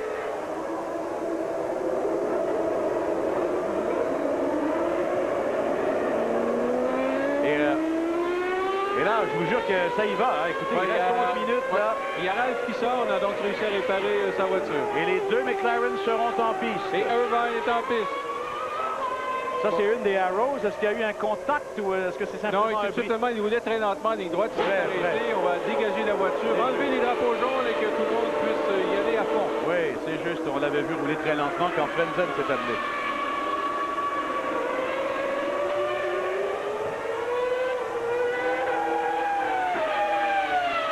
Et jusqu'à maintenant, Bertrand, belle prestation des deux voitures de Jackie Stewart en 7e et 8e. Et pour une fois, Herbert suit Barrichello. Ouais. Ça va le rassurer un peu. Il était constamment à 8 ou 9 positions, peu importe, là, de son coéquipier. Jusqu'à maintenant, je parle de Herbert, qui était toujours beaucoup plus bas que Barrichello.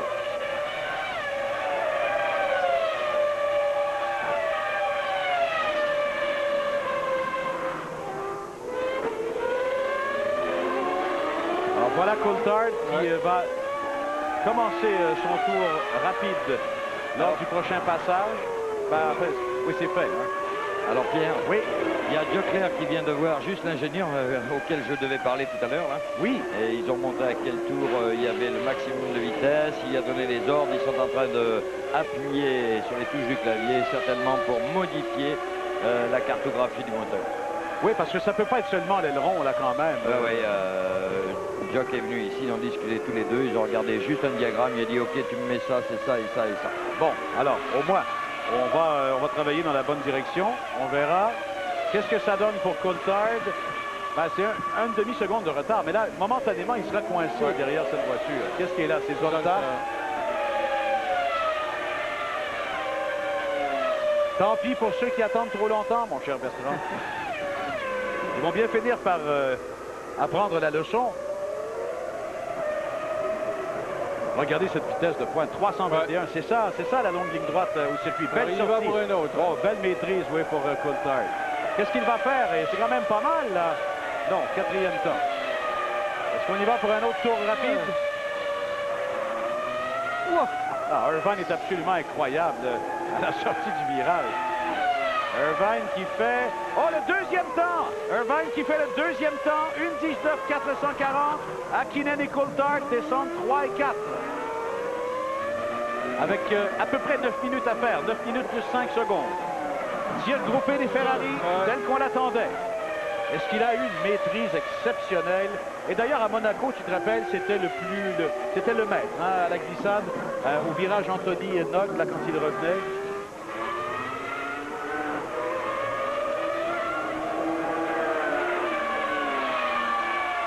Et Hakkinen, lui, va faire le troisième temps. Il reste là, 1:19.483. C'est un écart de 185 millièmes. C'est pas beaucoup, mais ce petit avantage qu'on voit à McLaren par rapport à Ferrari sur certains circuits va maintenant du côté de la Scuderia, et c'est ce qu'on anticipait. Schumacher qui attend sa dernière sortie. Il a fait combien de tours, Schum? Il en a fait 5 seulement. Il peut sortir 2 fois encore. Mais il va se contenter d'une fois, je présume.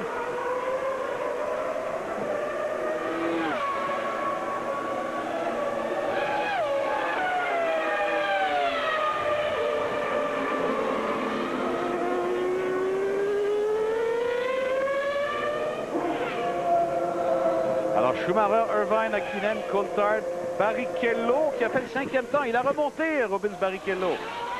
5e maintenant. Frentzen est 6e.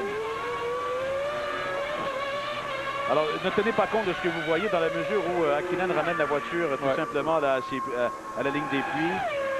Alesi 8e, Herbert 9e, Trulli 10e. Villeneuve a perdu une place, il est maintenant en 13e position. 7 minutes 28 encore à faire. Il faut sortir, si on veut faire un tour complet, il faudra sortir, je vais faire un calcul mental rapide avec 3 minutes et demie à faire à peu près là.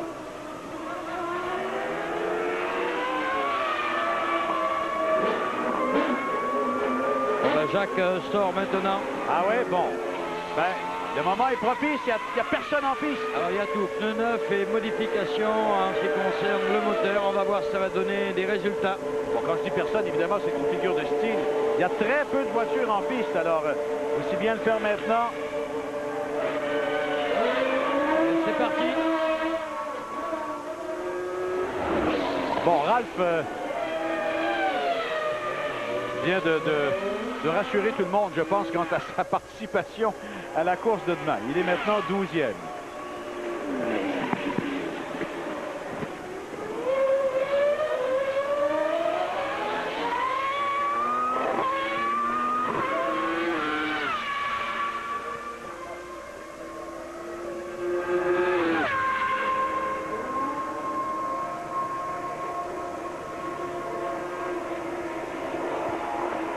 Alors Ralph qui revient au puits.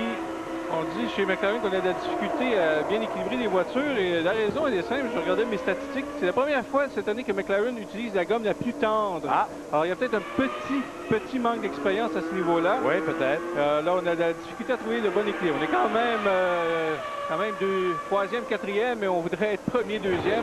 Alors c'est peut-être une partie d'explication, donc un peu de difficulté avec les réglages. Bon.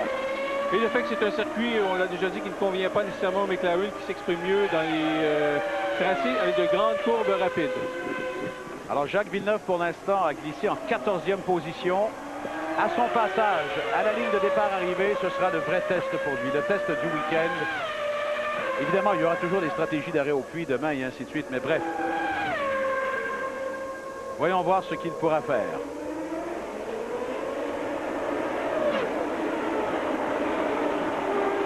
Alors voilà, on accélère. Et on met le chrono en marche. C'est parti.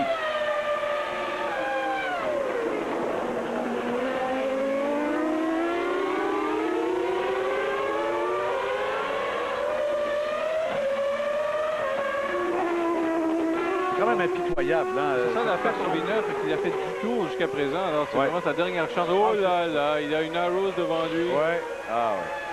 Ah, le trafic, bonjour. Hein. Et pourtant, il y avait très peu de voitures lorsqu'il est entré en piste. Et là, tout le monde ressort. Hein? Ah, puis il y aura éventuellement une Jordan aussi. Mais là, pour l'instant, le problème, c'est la Arrows qui est là. C'est Takagi. Il est absolument difficile à doubler, lui, en plus. Historiquement. Aïe, aïe, aïe. Bon, allez. Et non, ben là, on va le suivre jusqu'à l'épingle. Non, il va passer. Bon, alors... Ouais, mais il a sûrement une petite hésitation. Ouais, ben bon. On a trop perdu, là. De toute façon, messieurs... Oh, vous bloquez un peu. À 302 km/h, il n'aurait pas pu faire grand-chose. Voyons voir la vitesse dans la ligne droite.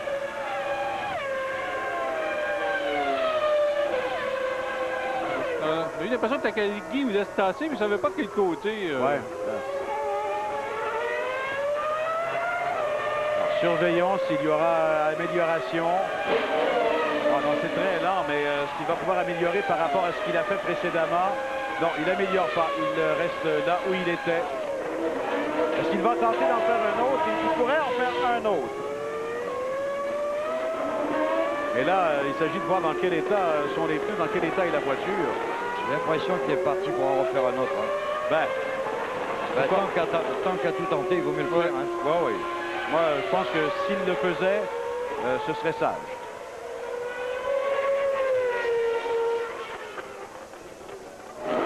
Alors, 3 minutes 10 secondes, ben là, vous pouvez être sûr que tout le monde va sortir. Hein? En tout cas, nous, on regarde, et voilà, c'est fait. Coulthard prend la piste, et Hakkinen va le faire dans quelques instants. Vous l'apercevez à l'écran maintenant. Christian, est-ce que vous croyez qu'il y a faute chez l'écurie BAR pour qu'on envoie Villeneuve et qu'il se retrouve en piste devant, derrière une Arrows? Oui, c'est évident. Là, je pense que c'est un manque d'expérience. C'est sûr. Hein. Oui, parce que d'habitude, les grandes écuries réussissent justement à tout analyser ça, la présence des voitures pilotes en piste. Mais il roule à fond, là, Jacques, à moins qu'on se trompe, mais... Non, il roule. Sauf que, évidemment, c'est quand même des fois difficile hein, d'évaluer, même s'il y en a que 2 ou 3, mais ils sont peut-être à 2 endroits différents, donc je veux dire, de toute façon... Ah non, il oublie. Il n'a pas le choix. Hein. Ah, mais là, je pense qu'on lui a dit au point intermédiaire, lève le pied, oublie ça. Alors, écoutez, c'est 15e position. Hein. Oh! Et en plus, il va à la pesée et tout. Aïe, aïe, aïe. Il ne doit pas être trop de bonne humeur. Non, ben, il vous avait mis la puce à l'oreille ce matin, Christian. Il vous a dit que ça va être difficile. Ouais. Et quand Jacques le dit de cette façon, c'est pas le plus... comme on dit, c'est pas celui qui exagère le plus dans les mots. Oui, ça serait sa pire qualification cette année. Il a fait 11e en Australie. Par la suite, il a été disqualifié au Brésil. Ce truc d'essence de réservoir changé à la dernière minute. Puis il a fait 5, 8 et 6. Ça avait été très bien, mais là... Non. Alors, là, il faut suivre tout le monde. Tout le monde est en piste. Schumacher, Irvine, Hakkinen, Coulthard, Barrichello, disons-le, puisqu'il est 5e. Et on sait que les Stewart n'en sont pas une surprise près cette saison.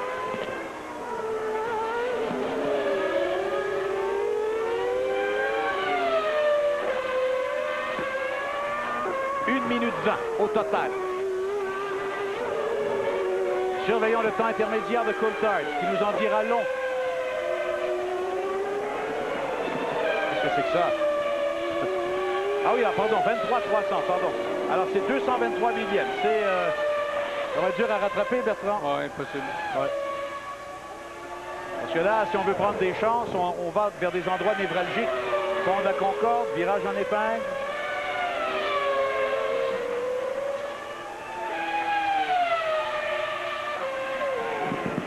Non, 351 millièmes.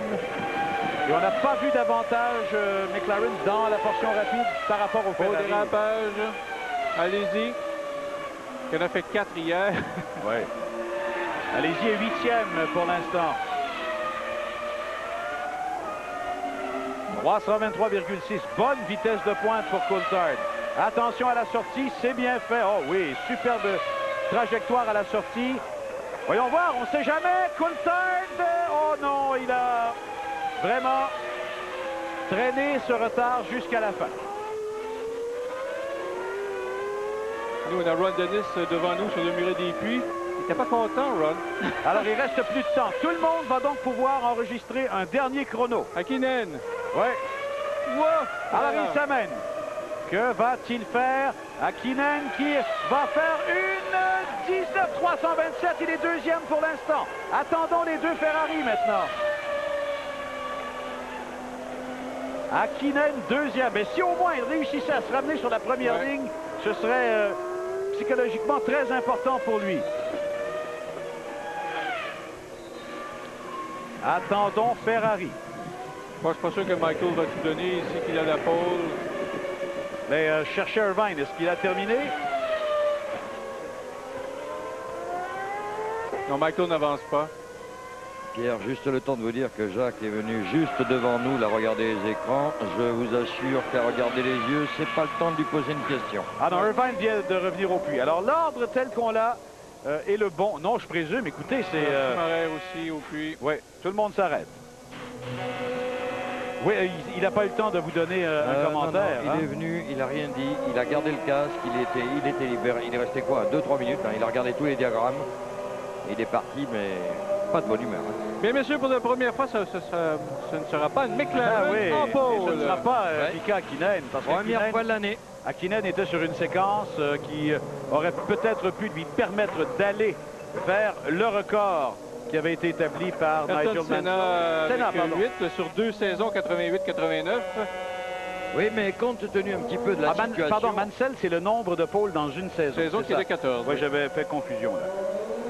Oui, Christian, je m'excuse. Mais compte tenu un petit peu des circonstances où on savait ici quand même que les Ferrari seraient les grandes favorites, on l'a dit quand même, je trouve que la deuxième place d'Hakkinen est plus que réconfortante. Ben oui, je comprends. Il faut compter que c'est un petit peu une embuscade. Hein. Il y a Schum, il y a Hakkinen, il y a Irvan, il y a Coulthard. Donc on se retrouve vraiment un petit peu au genre de situation que l'on a vécu depuis le début de saison. Oui, mais je pense que vous nous l'aviez dit tous les deux lors du dernier reportage.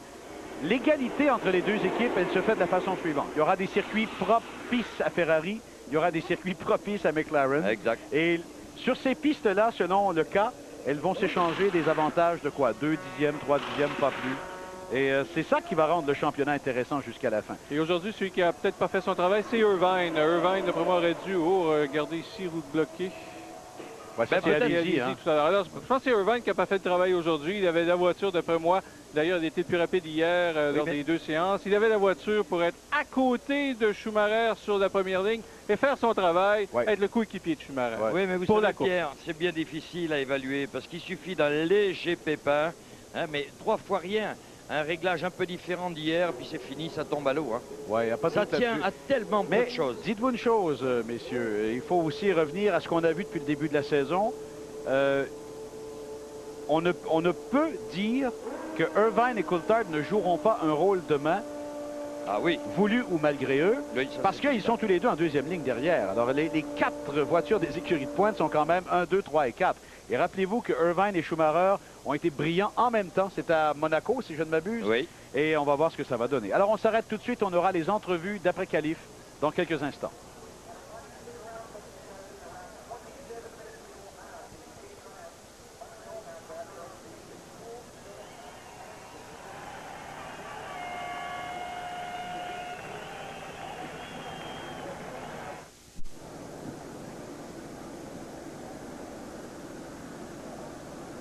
Alors voici le tableau Renault Dépôt des positions, enfin des 3 premières aujourd'hui. Michael Schumacher, Mika Hakkinen, Eddie Irvine.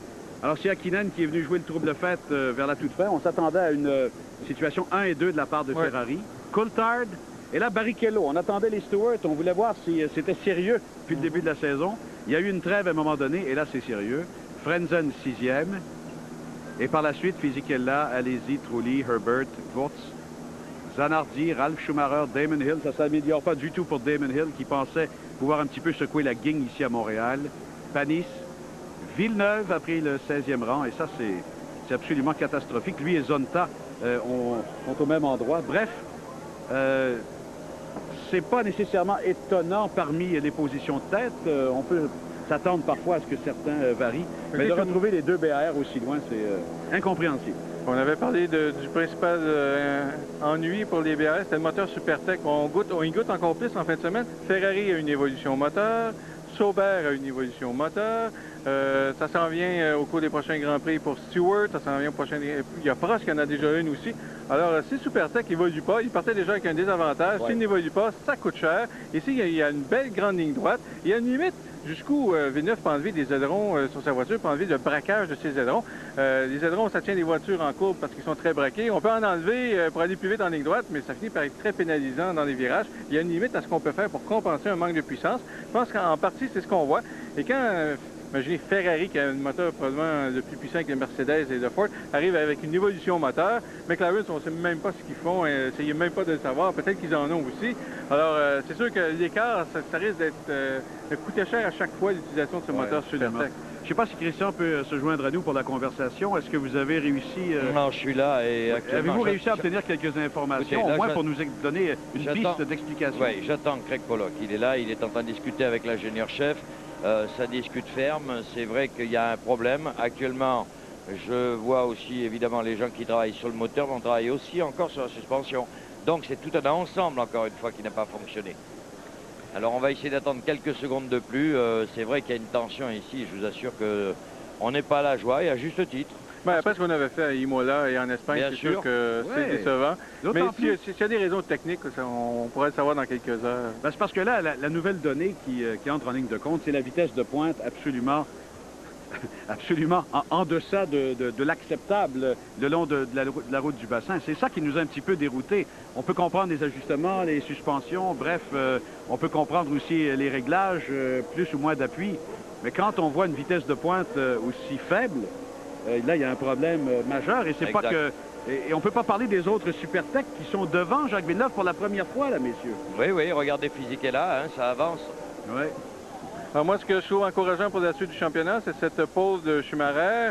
On est au 6e Grand Prix. L'an passé, ils avaient dû attendre au 12e Grand Prix avant de devancer une McLaren sur une grille de départ. Alors c'est bien. Je pense que c'est...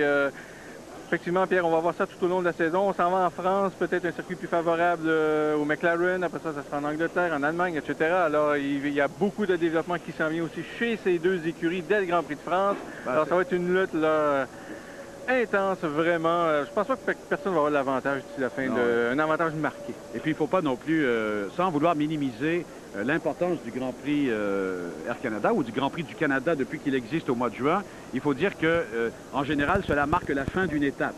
La fin d'une étape, et on prépare l'autre, et l'autre, ben, ça nous amène vers ce trio-là. Enfin, il y a Allemagne qui est séparée par Autriche maintenant, mais enfin, France, Allemagne, c'est-à-dire France, Angleterre, Allemagne, sont souvent des Grands Prix qui sont révélateurs. On est prêt, voici donc l'entrevue d'après-qualif avec les 3 premiers pilotes.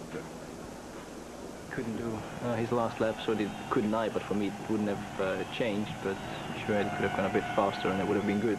2 red cars in the front row, but we will see how we deal with that tomorrow. Now, one of those developments was the new engine you're using today. How did that perform, and will you be running it tomorrow? No, we won't run it tomorrow. We could actually, but we played safe, and we won't run it.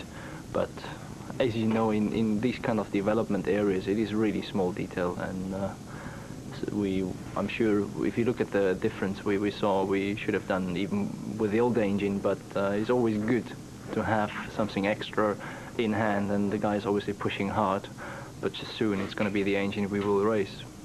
Michael, thank you. Mika, within 300th of a second, despite all the problems you had this morning, are you pleased by that? I'm very pleased indeed. I was not able to perform in the morning as well I wanted to, and the car was not handling exactly correctly. And the engineers did again a great job to get the car right in the qualifying, and we improved the car all the way through. And it was brilliant. It was really good fun. I think my second last run, there was yellow flags in it was 8 and 9 corner, and it was going quite well until that, and I had to just slow down and take it easy. So I lost probably a lot of time through there, and last run there was just a lot of traffic and was not able to do the 100% lap. Now, this has never been one of your best tracks. Your best finish here is 5th. Do you think you've got a race set up to be able to run with the Ferraris tomorrow? We worked very hard on Friday for the race setup, and we feel quite comfortable, to be honest. And obviously now the car is even better than it was in the whole weekend. So I'm quite optimistic and happy. And obviously today, you know, we got again more experience and we can get the car better for the race. And I'm just thrilled. I'm very happy about it. Very good job from the team. I mean, tomorrow's race is going to be very interesting. It's going to be hard for the brakes. Also, back in the history, this track is very hard for the cars, chassis, drivers. So certainly tomorrow will be a challenge for everybody. And for me, to be in top 6 is already a big achievement for me over here, because in the past I've never been really good here in terms of results. So tomorrow hopefully things change. Okay, thanks. Thank you. Eddie, before the qualifying session, you said to me, if I get it right, I'll be near the top. Did you get it right? No. I got it close, but, you know, I left a big effort for the last run, and my mate, Jean Leslie, had the yellow flags out at the first corner, so I had to just back off, and, you know, but 10th or whatever would have put you on pole, so it's close, and it's a shame I'm not in the front row, because it would obviously be nice to keep Mika behind, but makes it more interesting this way. Over the course of your 4 runs, did the track change much? It seemed to us it stayed pretty consistent. Yeah, I think it did. It was just dialing myself and the car in, really, and trying to get it neat and tidy. There's a very difficult circuit to drive because the curbs through the car, and if you just use a little bit too much curb, it just totally destroys the lap, like my first run at the last corner. So it's a very difficult circuit to drive, and very, very challenging. Thank you. Michael, tomorrow it's likely to be very, very hot again. What sort of challenge is that going to present to you and the car? Basically, brakes is an issue. You have a lot of high-speed braking to low speed. Then you run the curbs pretty heavy, so mechanically the cars have to be very reliable. And on the engine side, there's a lot of high speed. That means the engine is used very heavily. So all these areas you need to be good in and reliable in, but I believe we are. Thank you. Les entrevues étaient une présentation des dépanneurs Bonissoir, toujours près de vous. Bon, alors Bertrand, beaucoup de mots, mais très peu d'explications. Hein. Tout le monde donne des réponses très vagues, très évasives. Je pense que tout tourne autour des réglages, autour du travail qu'il y a à faire pour demain, autour de la chaleur, autour des freins. Je pense que les trois ont abordé la même chose. Hein. Oui, Hakkinen, il y a Schumacher qui a dit mon moteur, c'est pas extraordinaire, c'est de toutes petites modifications. J'aurais presque fait la même chose avec l'ancien moteur et il a confirmé qu'il ne l'aurait pas pour la course. Hakkinen a dit que lui était très content. Hein. Il a dit qu'en plus, sa meilleure présence en piste avait été gâchée. Malheureusement, on ne l'a pas vu aux écrans de télévision, mais Fisichella a tapé un mur et Hakkinen est passé sous les drapeaux jaunes. Alors, il a dû lever le pied, on connaît le règlement. Même chose pour Irvine. Il a dit, moi, j'ai réservé mon gros effort pour ma dernière présence en piste. Erreur, vous l'avez dit d'y aller plus tôt en piste, oui, parce que lui, il est tombé sous les drapeaux jaunes pour la sortie de Adesi. Mais là, ça se passe comme ça de plus en plus un peu partout. Hein. Il faudra peut-être modifier les stratégies.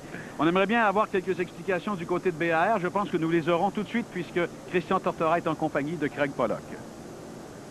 Craig Pollock, je pense que vous êtes très déçu, comme nous le sommes tous.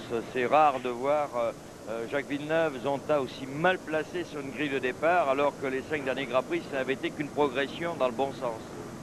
C'est le moindre chose de dire que je suis déçu. Je suis vraiment très déçu. C'est un petit peu l'inverse de Barcelone, où on était devant les Benetton et les Williams. Maintenant, on est derrière. Il y a quelque chose à apprendre avec ça. Certainement, je pense qu'il n'y a pas beaucoup plus dans la voiture, mais ce qui était bizarre, c'était après le dernier, depuis après le dernier chicane jusqu'au premier point, on était 1 seconde moins rapide que Michael Schumacher. Et ça, c'est où on cherche les vitesses de pointe. On ne pourrait pas dire que ce sont les moteurs, parce qu'il y a les deux autres écuries avec les moteurs, même moteur devant nous. Il y a de quoi travailler. Mais est-ce qu'on a une petite idée sur ce qu'il faut, c'est ce qui est arrivé? On a une idée où on va essayer de décortiquer? On n'a aucune idée, certainement moi j'ai aucune idée, mais nos ingénieurs sont les bons ingénieurs et puis ils vont bien creuser leur tête ce soir pour essayer de trouver quelque chose pour la course demain. Aussi, c'est très long la course, il ne faut pas baisser les bras, il faut vraiment garder le moral en haut et puis travailler. Merci Craig. Bon, il y a plus, il ne sait pas s'il y a encore plus dans la voiture, ça c'est assez inquiétant aussi pour demain. Enfin, on verra, il y a toutes sortes de facteurs qui peuvent entrer en ligne de compte. La météo n'en sera pas un, en tout cas pas du côté surprise, on attend des conditions à peu près semblables. La mécanique, hein, demain Schumacher a mentionné, les freins, attention, les moteurs aussi vont beaucoup souffrir. Est-ce qu'on peut modifier une stratégie d'arrêt au puits à un point tel qu'on puisse améliorer son sort, Bertrand, avec un choix unanime pour tout le monde, avec Tom Tendre? Hein? Oui, ben, l'an dernier, les McLaren y avaient été pour un arrêt. On ne s'était pas rendu à la distance, mais c'est ce qui était prévu. Schumacher, lui, avait été pour 2. On sait que c'est un peu la tendance aussi cette année, avec les gommes tendres. Et ça, ben, il y a toutes ces stratégies, je compare avec beaucoup d'essence à bord ou pas. Alors, il faudra voir ce début de course avant de commencer à pouvoir décortiquer les différentes stratégies. Oui, absolument. Bon, ben écoutez, on aura une course intéressante. Le départ, évidemment, va être surveillé, on ne peut plus, avec ce qui s'est passé l'an dernier. Merci beaucoup, Bertrand. On va se retrouver donc demain et on revient dans quelques instants avec le mot de la fin. À tout de suite. Le pilote mystère était une présentation de Vitro Plus, les cracks de la réparation de pare-brise. Félicitations à notre gagnant. Et avant le mot de la fin, on va peut-être en profiter pour féliciter Stéphane Desmeules de Sainte-Julie, notre gagnant d'aujourd'hui, concours du pilote mystère. C'est pas facile parce que c'est un pilote mystère qui finalement n'a pas fait une seule course en saison 1999. Il s'agit de Esteban Tuero. Bravo à Stéphane Desmeules.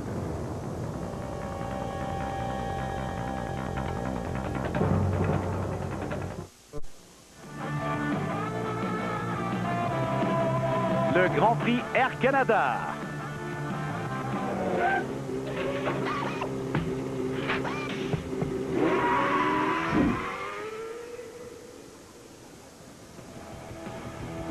Ce Grand Prix est aussi une présentation de Castrol GTX. Foncez! de Robac Sasset qui aide à vous remettre sur pied. Dans quelques instants, restez à l'antenne de RDS pour suivre en direct la course de Formule Atlantique à compter de 14h30.